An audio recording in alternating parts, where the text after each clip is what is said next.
Fala galera, tudo bem? Professor Edivan aqui e hoje a gente vai iniciar uma aula de física falando sobre eletrostática. Um assunto tranquilo e fácil, um assunto bem de boa, a gente vive bastante isso no cotidiano, ok? Então vamos lá, sobe a vinheta aí pra nós aí.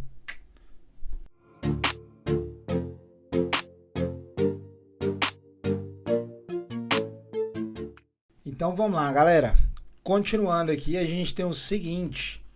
Como eu já disse no início, a gente vai falar sobre um assunto tranquilo, chama eletrostática. É um assunto dentro da parte de física, né? A gente inicia ali entendendo as propriedades de carga elétrica, né? De energia elétrica que já existe no nosso planeta.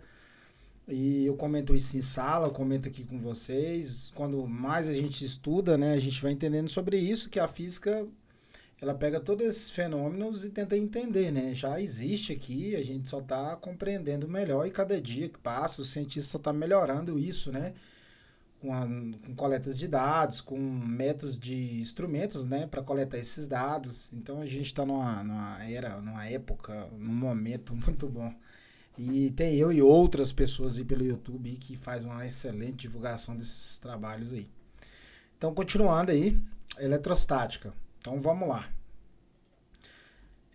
A gente vê muito no terceiro ano, só para voltar aqui, né? Até é uma aula que eu trabalho com os meninos em sala. Vamos focar aqui no que nos interessa. Aqui a gente vai falar um pouquinho de condutores isolantes e processo de eletrização, né? Que é o foco dessa aula, né, de eletrostática, processos de eletrização. Beleza. Continuando aí, a gente tem o seguinte: a gente tem duas representatividades que eu trouxe aqui do átomo. A gente olha nesse primeiro à esquerda, né, uma representatividade de um modelo atômico onde eu tenho os níveis orbitais aqui presente. Camada K, L, M. A gente tem as outras, né, que a gente estuda isso lá no primeiro ano de química, né? Assim, uma das primeiras partes, né? Uma das primeiras, não, a gente estuda várias, mas assim, quando a gente começa a entender do átomo, a gente vê esses níveis de energia aí.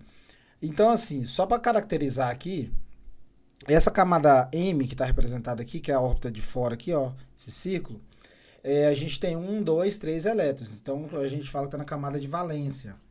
O que, que isso quer dizer? Esses elétrons são fracamente atraídos pelo núcleo. Lembrando que a gente está analisando átomos que têm elétrons na camada de valência que são fracamente atraídos pelo núcleo. O exemplo geral são os metais, né? Mas a gente tem elementos que mesmo na camada de valência aí, ele tendo elétrons, eles são fortemente ligados pelo núcleo, né? Aí tem a carga nuclear efetiva e tal. É um assunto mais aprofundado, mas o foco nosso aqui é entender que na eletrostática, nos processos de eletrização, esses elétrons que estão envolvidos nos processos, os átomos, né? São da camada de valência e a gente tem esses átomos onde ele perde muito facilmente seus elétrons na camada de valência, certinho? Aí aqui à direita eu tenho um átomo onde ele tem uma representatividade, né, da sua nuvem eletrônica, que é o que acredita hoje, né, que é assim que é formado o átomo que a gente tem de conhecimento, beleza? Continuando aí, a gente vai falar um pouquinho de princípios de ações elétricas ou princípio de cargas elétricas. A gente nada mais, nada menos tem aqui o seguinte, básico: carga de sinais iguais, positivo, positivo, negativo, negativo, tem de se repelir, ter distância uma da outra. Então elas não querem ficar juntas, elas querem ter distância uma da outra. E carga de sinais opostos, positivo e negativo, tem de se atrair. Então tem de se aproximar uma da outra, ok? Então esse é um princípio básico que a gente tem que entender, porque quando a gente está analisando estudos de eletricidade, a gente vai ter corpo eletrizado negativamente e positivamente. Lembrando que negativamente ele está cheio de elétrons, né? O corpo excedeu ali, ele passou do neutro, ele está cheio de elétrons, então ele está negativamente. E positivamente é que ele perdeu os elétrons e quem está predominando naquele corpo são a carga de sinais positivos, que são os prótons, certo? Continuando, agora eu tenho isso aqui, né? Geralmente eu trago em sala. Você consegue explicar a imagem? Assim, resumindo, né, falando aqui, a gente tem tipo um gerador de Van Graaff que tem aqui representado. Ele está gerando algum tipo de carga ali, ou positiva ou negativa. Vamos considerar que ele está gerando cargas positivas, né? Então, o cabelo da mulher, como é leve e também possui átomos, o que que acontece? A gente tem, né, sinais diferentes aqui. Você tem átomos, você tem carga positiva e negativa. Então, está tendo aqui uma indução, né? E está atraindo as cargas de sinais opostos aqui e está arrepiando. A gente vai falar sobre os processos e isso vai encaixar melhor aí na resolução dessa imagem ou de outras que você pode ver também. Continuando, a gente tem condutor isolante, que bem direto e fácil, né? Assim, em geral. Condutores são substâncias nas quais os elétrons se locomovem com certa facilidade por estar ligados fracamente aos átomos. Então, aquela condição, você tem átomos que têm a camada de valência, que é a camada mais externa. Esses elétrons são fracamente atraídos pelo núcleo, então ele perde facilmente ali. Então, esses materiais, eles são caracterizados como condutores. Né? A gente tem um fio de energia da nossa casa que é de cobre. A gente sabe que vários metais conduzem bem, né, eletricidade quando ele está recebendo uma descarga, então é recomendado você não ficar perto e tal. A gente tem líquidos, né, eletrolíticos ali, que são bons para conduzir. Água e sal é um exemplo. Talvez você já viu alguns experimentos na internet. E a gente tem gases também, gases ionizantes, né, que tem vários rios de espécies ali. Então, isso facilita conduzir também. Lembrando que o ar atmosférico ele tem caráter isolante, só que com bastante descarga, ela tem uma concentração enorme de elétrons, a gente fala lá dos raios, ele não consegue segurar. E a gente tem os materiais isolantes, que são chamados de elétricos também, a gente pode parar por aí. São substâncias nas quais os elétrons são fortemente ligados aos átomos, ou seja, tem pouca liberdade de locomoção. Então, você tem átomos também que, mesmo tendo um elétron na camada de valência, ele é ligado fortemente ali. Então, ele trava aquele elétron, entre aspas, né, ele não deixa perder facilmente. A gente caracteriza como isolante. A gente tem madeira, borracha, fita isolante, que está aí representada. A gente tem vários materiais. Tanto estado sólido, líquido e também gasoso. Líquido, o exemplo básico, água e açúcar, né? Não é uma boa condutora, então ele tem caráter isolante. Gasoso, o ar que a gente respira, ele não é bom para conduzir energia elétrica. Ainda bem, né? Imagina, esse fio de energia que passa na rua da sua casa, né? Você não pode ali, né, encostar, que você pode tomar descarga, então o ar que existe entre você e o fio, né? Apesar da distância também, já está isolando ali. Mas assim, só para você ter uma ideia de comparativo. Claro que tem N justificativas também. Mas a gente tem outros estados físicos com comportamentos condutores e isolantes, ok? Então vamos lá, fazer um exercício de fixação aqui, básico, fácil e rápido. Verdadeiro ou falso? Já vou ler as alternativas aqui, né? Que ele está pedindo para julgar, né? Então a gente já vai julgar e vai analisar aí. Na primeira, fala o seguinte: o efeito Joule é a transformação de energia elétrica em energia térmica em virtude de altas velocidades dos elétrons livres ao transitarem pelos condutores. E aí, será que o efeito Joule é realmente isso? É aquela condição do fio esquentar, né? A gente chama de efeito Joule. Verdadeiro ou falso? E aí? Continuando, ele fala: nos isolantes, os elétrons são fortemente ligados aos átomos e por isso não pode se locomover facilmente. Então, ele está falando nos isolantes, os elétrons, né, são fortemente ligados aos seus átomos. Por isso que tem a característica de isolar, não perder nesse elétron fácil. E aí, verdadeiro ou falso? E aí? Os condutores também podem ser chamados de dielétricos. Será? Os metais são bons condutores elétricos por possuírem elétrons livres em excesso. Os metais são bons condutores elétricos por possuírem elétrons livres em excesso. E aí, verdadeiro ou falso? Então vamos lá. Vamos analisar aí. Resolução. Primeiro é verdadeiro, né? Efeito Joule realmente é isso. Né? É uma condição que eu falo às vezes em sala. Às vezes você tem uma extensão fininha, você vai lá e liga várias coisas naquela extensão da sua casa. O fio vai esquentar, porque você está aumentando o tráfego, né, de elétrons no material rígido. Então os elétrons passam ali, né, atritando em todos os átomos, moléculas ali. Então o que acontece? Gera o efeito Joule, que a gente chama. Então você tem esse aquecimento aí, ok? Continuando aí, a gente tem o seguinte: nos isolantes, os elétrons estão fortemente ligados aos átomos e por isso não pode se locomover facilmente. Verdadeiro, isso é verdadeiro, né? A gente viu isso aí anteriormente. Os condutores também podem ser chamados de elétricos. Não, dielétricos são os isolantes, ok? Continuando aí, a gente tem os metais são bons condutores elétricos por possuírem elétrons livres em excesso. Certo. Ok? Então vamos lá, continuando aí. Agora a gente vai falar um pouco sobre os processos de eletrização. Os processos de eletrização são métodos utilizados para trocar carga elétrica entre corpos adicionantes ou retirando elétrons. Então aqui a gente vai começar pela sequência que eu acho melhor de seguir, que é atrito, depois a gente vai falar de indução, que não está na ordem aqui, né? Depois a gente vai falar de contato. Certo? Lembrando que esses processos já existiam antes da gente nascer nesse planeta, então de alguma forma ele já estava aí. E hoje a gente intensificou muito, hoje a gente estudou e a gente consegue até reproduzir isso muito bem, ok? Continuando, a gente tem o seguinte. Primeiro a gente vai falar sobre eletrização por atrito. Tem-se a eletrização por atrito quando atrita dois corpos. Exemplo, pegando-se um canudinho de refrigerante atritando num pedaço de papel. Pode ser o papel higiênico. Resumindo tudo isso aqui e todo o processo, para existir eletrização por atrito, você tem que atritar dois materiais diferentes. Igual aqui no GIFzinho que a gente tem, ele está passando a régua num pano, né? Vamos considerar assim. E aproximando perto de pedaços de papel. Talvez isso você já fez, né? Você já viu, você já fez um experimento na escola. Então a gente está tendo uma eletrização por atrito. Como que acontece? Aqui a gente tem uma representatividade de um vidro, um material lã. Aí está atritando um com o outro. No final você está vendo que ambos estão ficando eletrizados, um positivamente e um negativamente. Então durante esse processo, os dois são neutros de início. O vidro está neutro e o material lã também está neutro. Quando você atrita os dois, neste caso o vidro vai doar elétrons para o material lã. E no final ambos vão ficar eletrizados. Então por quê? O vidro tem facilidade de doar elétrons nessa condição que a gente está analisando. E o material lã não é bom para conduzir, para doar elétrons. Então ele vai receber. Então essa é a forma de eletrização, né? A gente tem a série triboelétrica.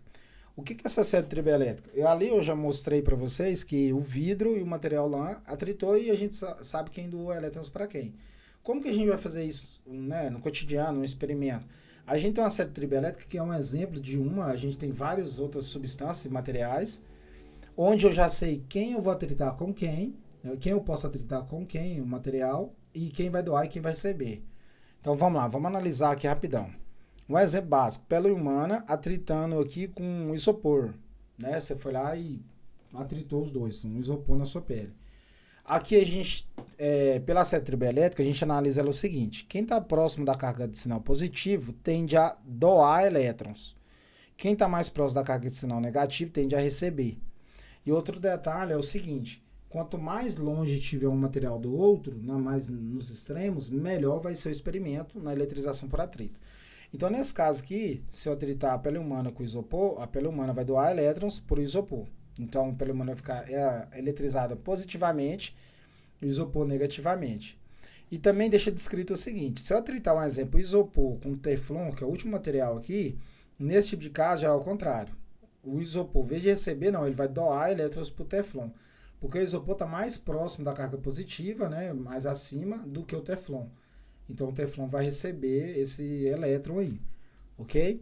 Então assim, a série triboelétrica ela já descreve pra gente um outro detalhe importante, que nem sempre o material vai estar doando elétrons. Uma hora ele pode estar doando, uma hora ele pode estar recebendo. Isso vai depender com quem ele atritar, ok?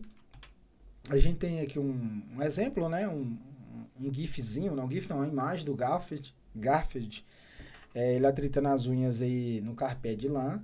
Foi lá e encostou no John, né, que é o seu pai, o criador dele lá, né, que cria ele. Então ele fala lá, adoro o carpete de lã, ele atrita as suas unhas, encosta no John e dá uma descarga, né, porque ele faz o processo de eletrização. E depois ele faz lá com o seu coleguinha, o cachorrinho, atrita suas unhas, encosta nele e dá o choque. Então assim, a gente vive muito também, às vezes a gente tá andando, né, fazendo uma caminhada, ou sei lá, indo pro emprego, a pé, ou de bicicleta, aí às vezes a pessoa vai encostar em você, na sua pele, toma um choque.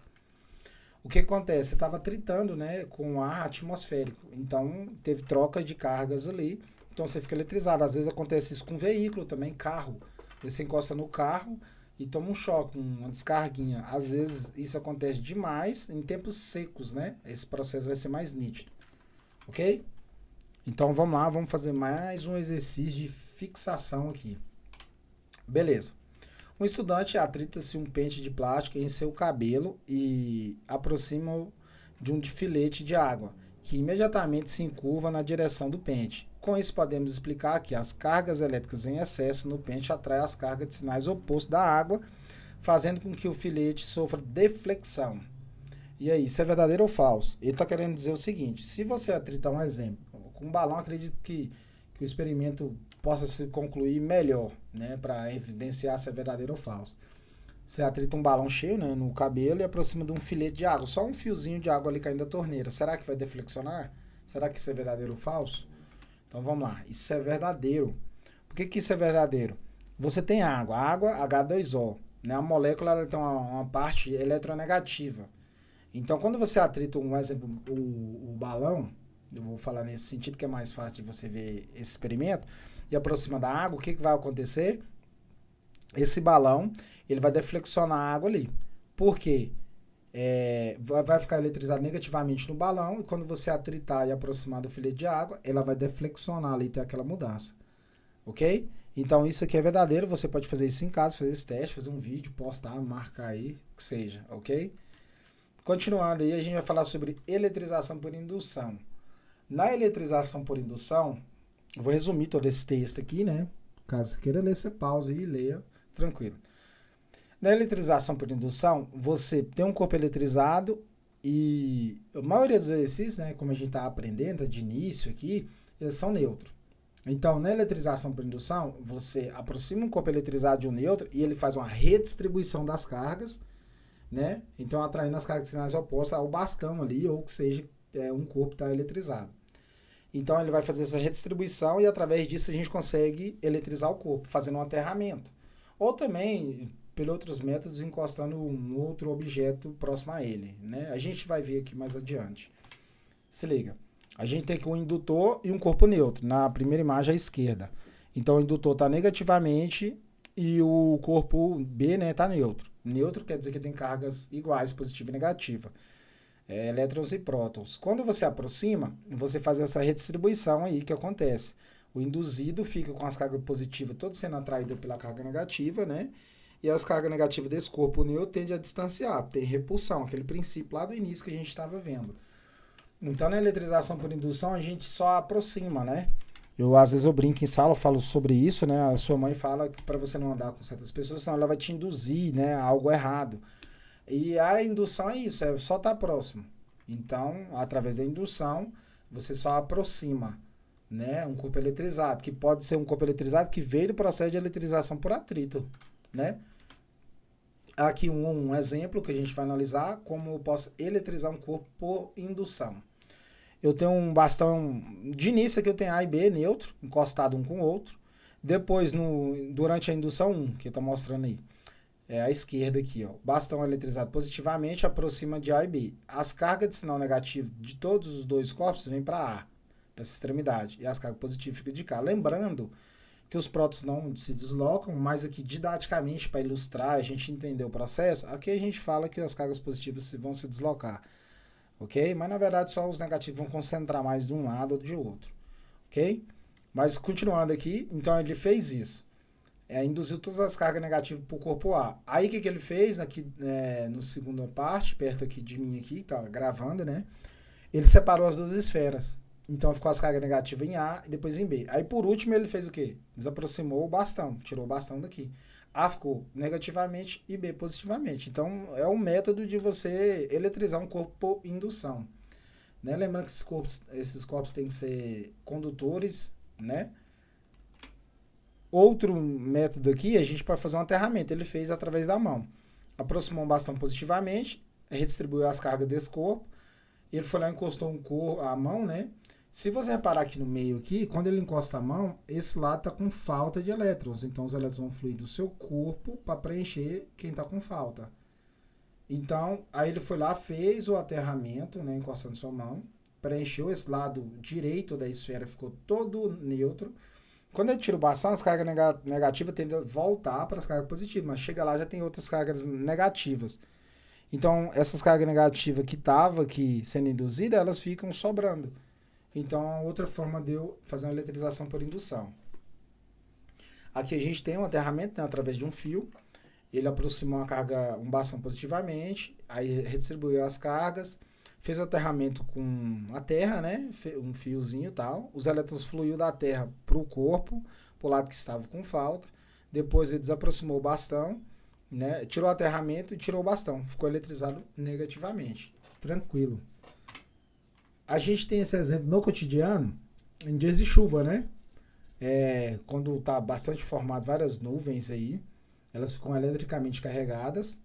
Então você tem uma parte, né, que vai sofrer essa indução entre a terra e a nuvem. Aqui no exemplo do lado, eu tenho um prédiozinho e ele tem uma artezinha com um para-raios. Está cheio de carga positiva. Porque a nuvem aqui, a parte dela de baixo, está atraindo todas as cargas positivas. Então está tendo indução. Chega um momento que o ar atmosférico não consegue segurar essa indução, né? Essa vontade das duas estar junto. Vou falar nesse sentido positivo e negativo. Aí o que acontece? Tem a descarga elétrica, tem um raio. Né? Quando a gente tem os para-raios, eles vão direcionados os para-raios. Ou quando a gente não tem, a tendência é ir para os lados, para algo que está mais próximo das nuvens, né? As árvores e tudo mais. Então, esse é um exemplo de eletrização por indução que a gente tem na natureza, né? Certo? Vamos fazer um exercício para fixar melhor aí. Então, vamos lá. Ele falou o seguinte: duas esferas condutoras descarregadas, X e Y, colocadas sobre suporte isolante, estão em contato. Um bastão carregado positivamente aproximado da esfera X, como mostra a figura. Em seguida, a esfera Y é afastada de X, mantendo-se o bastão em posição. Após esse procedimento, as cargas de X e Y são respectivamente. Então, ele falou o seguinte: ele aproximou o bastão positivamente de X e de Y, que estão encostados. Depois ele foi lá e tirou Y, desencostou de X. Aí ele quer saber como que ficam as cargas distribuídas na X e na Y. Quais são os sinais, né? A resolução é fácil. Vai ficar negativo na esfera X, que elas vão ser todas induzidas para cá, e as positivas vão para Y. Então a resposta certa é a letra B. Certinho? Ok? Seguindo aí, para a gente estar fechando, eletrização por contato. Só tomar uma água aqui para seguir. Na eletrização por contato, a gente tem o seguinte: o nome já implica a situação, né? O processo. A gente vai encostar, né? Tem um contato entre um condutor e outro. Né? Pode ser também um isolante, mas a ideia aqui é condutor. Na eletrização por contato, a gente tem um corpo que está eletrizado e um neutro. Ou também um corpo eletrizado e um outro eletrizado. Nesse caso aqui, tem um bastão positivamente. Ele vai aproximando do neutro. Você vê que tem a indução. Ele redistribui as cargas. Ele encosta, né? Pega essas cargas negativas para ele, porque ele estava com falta de elétrons. No final, os dois ficou eletrizados positivamente. Continuando, a gente tem assim, ó. Um corpo eletrizado antes de contato aí, né? Antes do contato, um positivamente e um neutro. Quando você encosta um corpo eletrizado positivamente e um neutro, você tem a distribuição das cargas. Distribuição não, desculpa. Você tem o contato, então o corpo neutro, ele tem cargas negativas, só que tem quantidades iguais das positivas. O que o corpo neutro faz, né? Ele fala assim: cara, você está precisando de elétrons, então eu vou te doar elétrons. Então, nesse caso, um corpo eletrizado positivamente, quando encosta no neutro, ele vai receber elétrons do corpo neutro. Quem está positivamente, encosta no neutro, ele recebe elétrons do corpo neutro. Então, o corpo neutro doa elétrons para o corpo positivamente. No final, como o corpo está neutro, ele não consegue suprir nem quem está precisando. E ele também, quando ele doa, ele perde. Então, no final, quem vai ficar eletrizado? Os dois corpos, positivamente. Então, assim, o corpo neutro tentou doar elétrons para ajudar, só que quando ele começa a doar, ele perde. Ele fica positivamente, né? Então, nesse processo, ambos vão ficar eletrizados com sinais de quem estava eletrizado no início. Ok? Aqui, ó, outro exemplo. Aí eu tenho um corpo eletrizado negativamente e um neutro. Quando eu encosto os dois, o corpo neutro está com excesso de elétrons. Na natureza fala: cara, tô com excesso de elétrons, você está neutro, você está em paz aí. Eu tô sobrando, eu vou te doar um pouco. Vou compartilhar com você. Então, nesse caso aqui, quem está negativamente vai doar elétrons para quem está neutro. Nesse caso aqui, quem está negativamente vai doar elétrons para quem está neutro. Então, ambos vão ficar eletrizados negativamente. Ok? Aqui nesse intuitivo, né, nessa didática de apresentação, todos os corpos ficou eletrizado como estava no início, o primeiro corpo eletrizado. Então, ficou positivamente e negativamente. Nesse tipo de representação, né? Mas se for com valores, aí você tem que fazer todo um esquema. A gente vai fazer, eu vou fazer um exercício depois resolvendo com vocês. Eletrização por contato, aqui eu tenho, a mulher encostou, né, a mão num gerador de Van Graff, e aí o que acontece ali? Ou ela tá perdendo seus elétrons, né? Vamos falar nesse sentido. Aí fica lá nos cabelos, que é os prótons. Positivo, tende o quê? Repelir. O cabelo é leve, então ele flutua. Então a gente tem esse exemplo básico aí, né? Um experimento bem legal. Então vamos lá, exercício de fixação. No contato entre um condutor eletrônico A, eletrizado positivamente, e um B neutro, haverá passagens de... Então ele quer saber o seguinte, se eu encostar um corpo A positivamente e um B neutro, vai ter passagem de quê? Né? De prótons ou de elétrons, que é as alternativas que eu tenho aqui. Então na resolução eu vou ter passagem de elétrons. Lembrando que só os elétrons se deslocam, né? Lá na indução a gente mostrou o positivo e tal, indo para um lado para o outro, mas é só didático para você entender. Mas no contato de um condutor eletrônico positivamente, o B vai doar elétrons. Aqui, ó. A gente tem aqui nesse exemplo aqui, ó. Um positivamente e um neutro. Então o neutro vai doar os seus elétrons, né? Vai ter passagem de elétrons do corpo neutro para o corpo que está eletrizado positivamente. Então os elétrons vão fluir de B para A, ok? E a gente fechando a conclusão de tudo isso aqui, na eletrização por contato tem um princípio de conservação de carga elétrica ou conservação de carga elétrica. É o seguinte, é um sistema isolado eletricamente, em um sistema isolado eletricamente, a quantidade de cargas elétricas se conserva, ou seja, a soma algébrica das cargas elétricas do sistema permanece constante. O que a gente tem aqui? É o seguinte, eu vou fazer um exercício depois, mas aqui já dá para a gente ter uma primeira noção. A gente tem um corpo A, B e C no início. Aí teve um processo, encostou um com o outro, doou elétrons, uns recebeu. No final, você tem novos valores de carga elétrica. O princípio é, se você tem um sistema eletricamente isolado, as cargas vão trocar a carga elétrica só ali dentro.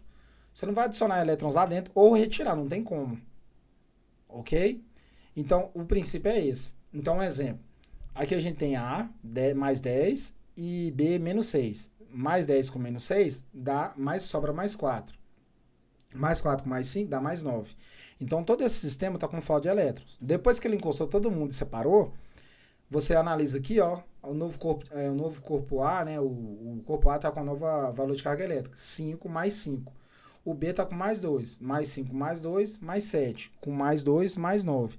Então, o que acontece? O sistema, ele continua com falta. E a mesma quantidade, 9. Ele só trocou as cargas elétricas, mas manteve, né, aquela falta. Isso serve para a gente tirar uma prova real de exercício. A gente vai fazer alguns exercícios aqui e eu vou provar isso para você, que é interessante você fazer essa somatória antes, né, e depois você fazer ela no final do processo para tirar a prova real. Ok? Então vamos fazer só um exercício de fixação aqui para estar fechando tudo aí. Sejam dois corpos idênticos, A e B. O corpo A tem carga elétrica de mais 4Q e o corpo B é uma carga elétrica de menos 2Q. Admitamos que, de um modo conveniente, houve troca de cargas entre os corpos. Qual será a carga elétrica total do sistema após essa troca? Cara, quer saber o total do sistema. Então, você somar mais 4 com menos 2. Mais 4 com menos 2 sobra mais 2. Então, a resposta certa... Opa, aqui não tem, né? A resposta certa é a letra B. Ok? Certinho? Então... tranquilo. Depois a gente vai ter resolução, alguns exercícios, para a gente estar engajando melhor esse conhecimento aí. Certinho? Valeu, obrigado. Deixa seu like, se inscreve. Até a próxima.